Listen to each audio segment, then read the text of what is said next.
स्वामी दयानंद सरस्वती, जो कि आर्य समाज के संस्थापक है। तो देखो इसमें बहुत इंपॉर्टेंट क्वेश्चन बनते हैं, तो मैं यहाँ पे समाज सुधारक की सीरीज़ लेके आई हूँ। तो देखो आर्य समाज के जो संस्थापक हैं वो स्वामी दयानंद सरस्वती है। देखो आपको इमेज दिख रही है यहाँ पे, जिनका जन्म गुजरात के मोरवी प्रांत के टंकारा जिले में 1824 ईस्वी में एक ब्राह्मण रूढ़िवादी परिवार में हुआ था। जैसे ब्राह्मण परिवार में रूढ़िवादी चली आती है, पुराने ख्यालातों के लोग होते हैं उनमें।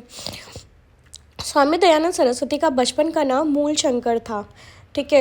एक दिन उन्होंने मंदिर में एक चूहे को शिवलिंग पर प्रसाद खाते हुए देखा, तो उनको मूर्ति पूजा से विश्वास हट गया। मतलब उन्होंने सोचा कि भाई एक चूहा जब शिवलिंग से खा सकता है और उसको कुछ भी नहीं हो रहा है, या फिर मतलब भगवान कुछ देख नहीं रहे, तो उनको ऐसा लग रहा है कि भाई क्यों मूर्ति पूजा करनी है। ठीक है। और इनके जो गुरुजी का नाम था वो वीरजानंद था, और इन्होंने वेदों की शिक्षा प्राप्त करी। ठीक है। और गुरु ने उनको कहा जियो और वेदों को पढ़ाओ, मतलब तुम जीवन जियो और वेदों को लोगों को पढ़ाओ। वे प्रथम व्यक्ति थे जिन्होंने हिंदी को राष्ट्रभाषा के रूप में स्वीकार किया और स्वराज को अपने कार्य का आधार बनाया। मतलब सब ऐसा ये क्वेश्चन बन सकता है कि कौन से व्यक्ति थे जिन्होंने हिंदी को राष्ट्रभाषा के रूप में सबसे पहले स्वीकार किया। तो स्वामी दयानंद सरस्वती याद रखना है हमें। ठीक है। इसके बाद देखो हिंदू समाज व धर्म की बुराइयों को दूर करना था। इनकी प्राचीन वैदिक सभ्यता, संस्कृति व धर्म के प्रति अटूट श्रद्धा थी। 1874 ईस्वी में उन्होंने प्रसिद्ध ग्रंथ सत्यार्थ प्रकाश की उदयपुर प्रवास के समय रचना की। मतलब ये क्वेश्चन आ सकता है कि सत्यार्थ प्रकाश की रचना किसने करी, तो स्वामी दयानंद सरस्वती ने की थी।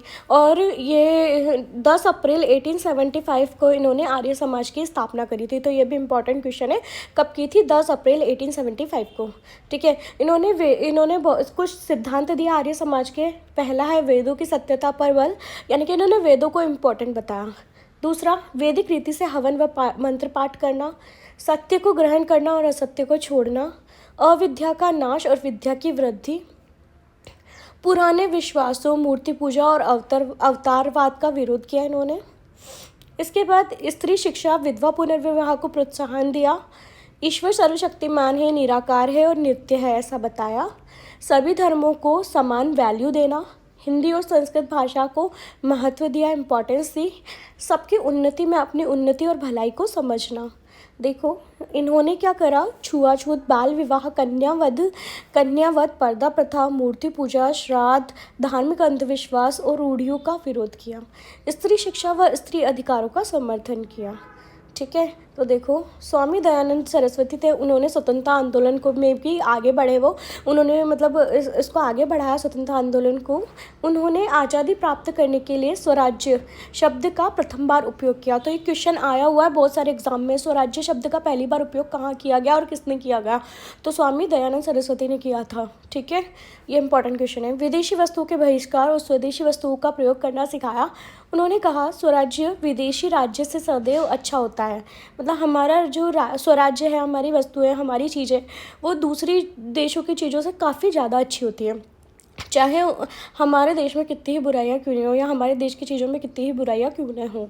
ठीक है। तो देखो इसके बाद है स्वामी दयानंद सरस्वती ने उनके अंतिम दिन यानी कि मृत्यु के दिन राजस्थान में ही व्यतीत करे और 30 अक्टूबर 1883 को अजमेर में स्वामी जी का देहावसान हो गया। सो फ्रेंड्स, अगर आपको मेरा वीडियो पसंद आता है तो प्लीज़ इसे लाइक, शेयर, सब्सक्राइब जरूर कीजिए, बेल आइकन को जरूर दबाइए। जैसे ही मेरा न्यू वीडियो आएगा सबसे पहले आप लोगों तक जरूर पहुँचेगा। Thank you so much.